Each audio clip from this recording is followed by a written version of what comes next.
Hi hello నమస్తే welcome back to A to Z వంటలు.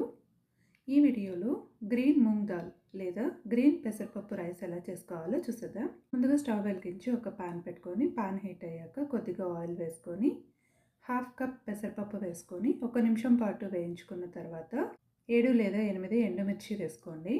అలాగే 1 టీ స్పూన్ జీలకర్ర కూడా వేసుకొని దూరగా వేయించుకున్న తర్వాత స్టవ్ ఆఫ్ చేసేసి ఇది చల్లారిన తర్వాత పౌడర్ లాగా చేసేసుకోండి. ఇప్పుడు అదే ప్యాన్లోకి కొద్దిగా ఆయిల్ వేసుకొని ఆయిల్ హీట్ అయిన తర్వాత కొద్దిగా ఆవాలు, జీలకర్ర, కొద్దిగా పల్లీలు, కొద్దిగా ఉద్దిపప్పు అలాగే శనగపప్పు కూడా వేసుకోండి. వీటన్నింటినీ 1 నిమిషం పాటు వేయించుకున్న తర్వాత ఒక 3 పచ్చిమిర్చిని ఇలా చిన్నగా కట్ చేసేసుకొని వేసేసుకోండి.